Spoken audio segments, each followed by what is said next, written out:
నమస్తే. ప్రతి మాట విలువైనదే, ప్రతి దృశ్యం అరుదైనది. Welcome to AP view. నేను జోష్న. ముందుగా హెడ్లైన్స్.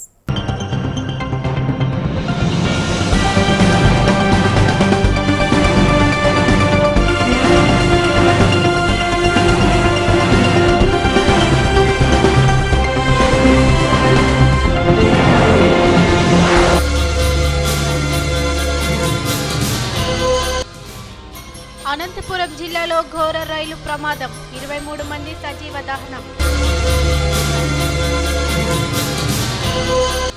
సన్యాసిగా మారిన హీరోయిన్, నిత్యానంద సమక్షంలో సన్యాసం పుచ్చుకున్న రంజిత.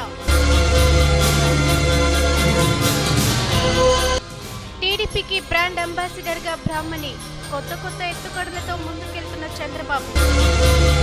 అనంతపురం జిల్లా కొత్త చెరువు రైల్వే స్టేషన్ వద్ద నాందేడ్ ఎక్స్ప్రెస్ రైల్ ACB1 బోగిలో మంటలు చెలరేగాయి. ఈ ఘోర ప్రమాదంలో 2 చిన్నారులు సహా 23 మంది సజీవ దహనమయ్యారు. మరో 15 మందికి తీవ్ర గాయాలయ్యాయి. B1 బోగిలో 57 మంది ప్రయాణికులు ఉన్నట్లు సమాచారం. మరో ఘోరం చోటు చేసుకుంది. బెంగళూరు నాందేడ్ ఎక్స్ప్రెస్లో మంటలు చెలరేగి 23 మంది సజీవ దహనమైనట్టు సమాచారం. ఉదయం 3 గంటలకు ఈ ఘటన జరిగింది. మొదట AC బోగిలో చిన్నగా మంటలు వ్యాపించడం, ఆ తర్వాత అవి B1 బోగిలోకి వ్యాపించాయి. అందులో మొత్తం 57 మంది ప్రయాణికులున్నారు. అనంతపురం పుట్టపర్తి ప్రశాంతి నిలయం రైల్వే స్టేషన్ దగ్గర రైలు నిలిపివేశారు. ప్రస్తుతానికి 23 మృతదేహాలను వెలికితీశారు. దాదాపు 15 మంది గాయపడ్డారు.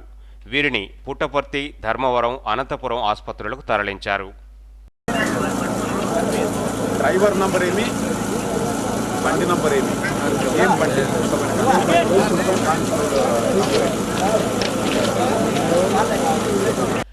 బెంగళూరు నుంచి నాందేడ్ వెళ్తున్న సమయంలో అనంతపురం జిల్లా కొత్త చెరువు, పుట్టపర్తి రైల్వే స్టేషన్ల మధ్య రైల్లో మంటలు వ్యాపించాయి. రైల్లోని ప్రయాణికులందరూ గాఢ నిద్రలో ఉన్న సమయంలో AC బోగి B1లో అకస్మాత్తుగా మంటలు చెలరేగాయి. ఈ విషయాన్ని గమనించిన అధికారులు రైలును పుట్టపర్తి రైల్వే స్టేషన్లో ఆపివేసి AC బోగీల లింక్ను తొలగించారు. వెంటనే అగ్నిమాపక సిబ్బందిని రంగంలోకి దింపారు. ఎగిసిపడుతోన్న మంటలను అదుపు చేశారు. B1 బోగి పూర్తిగా కాలిపోయింది. అందులో 64 మంది ప్రయాణికులున్నట్టు సమాచారం. కొందరు ప్రయాణికులు బోగిలో నుంచి బయటకు రాలేక అందులోనే చిక్కుకుని సజీవ సమాధి అయ్యారు. మంటలు వ్యాపించడాన్ని గమనించిన ప్రయాణికులు కొంతమంది బాత్రూంలో నుంచి నీళ్లు తీసుకొచ్చి వాటిని అదుపు చేసేందుకు ప్రయత్నించినట్టు చెబుతున్నారు. లాభం లేకపోవడంతో అందులోని అద్దాలను పగలగొట్టి బయటకు దూకేశారు. మరికొంతమంది చైన్ను లాగి రైలును ఆపివేశారు. అయితే బోగిలోని మెయిన్ డోర్లు సమయానికి తెరుచుకోలేదని, ఎమర్జెన్సీ అద్దాలు కూడా ఎంత పగలగొట్టినా అవి పగలలేదని వారు ఆరోపిస్తున్నారు. అందువల్లే మృతుల సంఖ్య ఎక్కువైందంటూ వారు వాపోయారు. అధికారుల ప్రాథమిక సమాచారం ప్రకారం AC బోగిలో షార్ట్ సర్క్యూట్ వల్లే ఈ అగ్ని ప్రమాదం సంభవించినట్టు అంచనా.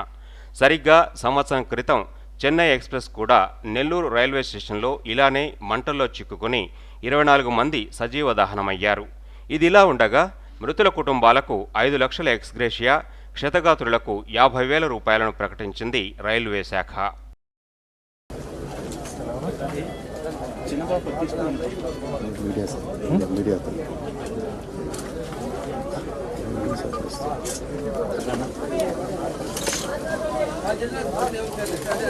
టీడీపీ అధినేత చంద్రబాబు ఒంటరి పోరాటం చేసి అలసిపోయారా? వచ్చే ఎన్నికల్లో బాబుకు కుటుంబం అండగా ఉంటుందనే సంకేతాలు వెలువడుతున్నాయి.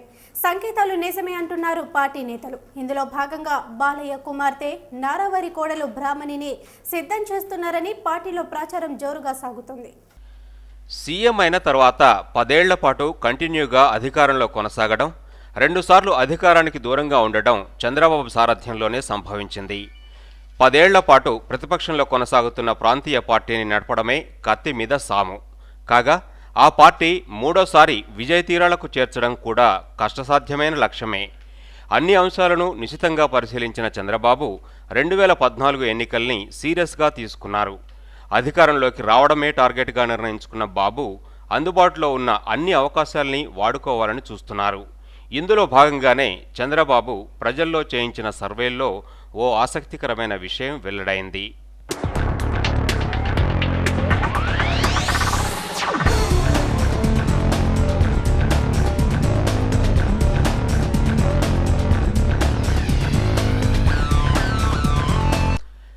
నందమూరి వారి ఆడపడుచు నారావారి కోడలు బ్రాహ్మణి ప్రచారం చేస్తే తెలుగుదేశానికి ఎన్నికల్లో మెరుగైన ఫలితాలు వచ్చే అవకాశాలున్నాయని ఆ సర్వే సారాంశంగా చెబుతున్నారు. ఫలితాలకు అనుగుణంగా బాబు కోడలు బాలయ్య కుమార్తె అయిన బ్రాహ్మణిని రెడీ చేస్తున్నారు. ఇప్పటికే హెరిటేజ్ బాధ్యతలు నిర్వహిస్తున్న బ్రాహ్మణి భర్త లోకేష్, అత్త భువనేశ్వరితో కలిసి స్వచ్ఛంద కార్యక్రమాల్లో చురుగ్గా పాల్గొంటున్నారు. హెరిటేజ్ తరఫున వైద్య శిబిరాలు, పశువుల కోసం మొబైల్ వెటర్నరీ ఆసుపత్రులు ఏర్పాటు చేశారు. మెదక్ జిల్లా మునుగోరులో నిర్వహించిన ఈ కార్యక్రమానికి బ్రాహ్మణి హాజరయ్యారు. లోకేష్ ప్రస్తుతం పార్టీలో క్రియాశీలకంగా పనిచేస్తున్నారు. త్వరలో రాష్ట్ర వ్యాప్తంగా పర్యటించి ప్రతి జిల్లాలో ఒక విద్యార్థి సదస్సు నిర్వహించబోతున్నారు. బాబు సతీమణి భువనేశ్వరి కూడా పార్టీ పాదయాత్రలో పాల్గొనబోతున్నారు.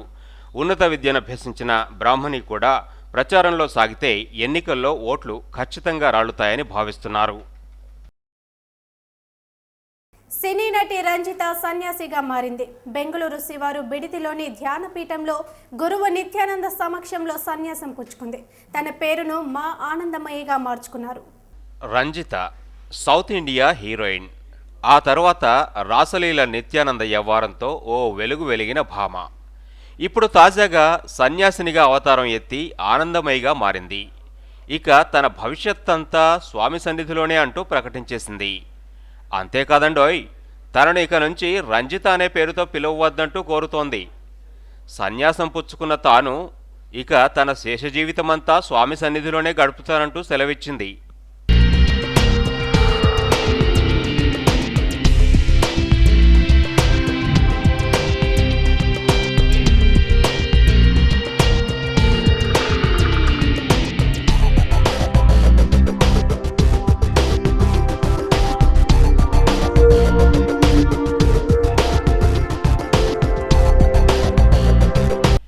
బెంగళూరు సమీపంలోని బిడది ఆశ్రమంలో జరిగిన నిత్యానంద 37వ జన్మదిన కార్యక్రమంలో సన్యాసినిగా మారింది రంజిత. అయ్యో అలవాట్లో పొరపాటు ఆనందమై. సత్య, అహింస, అసూయ, అపరగ్రహ, బ్రహ్మచర్యాన్ని పాటిస్తానంటూ శపథం చేసిందామె. అంటే ఇక నుంచి రంజిత అదేనండి ఆనందమయ్యి గ్లామర్ జీవితానికి దూరంగా ఉంటుంది. సన్యాసిని వేషంలో కాషాయం దుస్తుల్లోనే కనిపించనుంది. అన్నట్టు రంజిత వయస్సు కూడా రాసలీల నిత్యానందుడిలా 37 సంవత్సరాలే సుమి.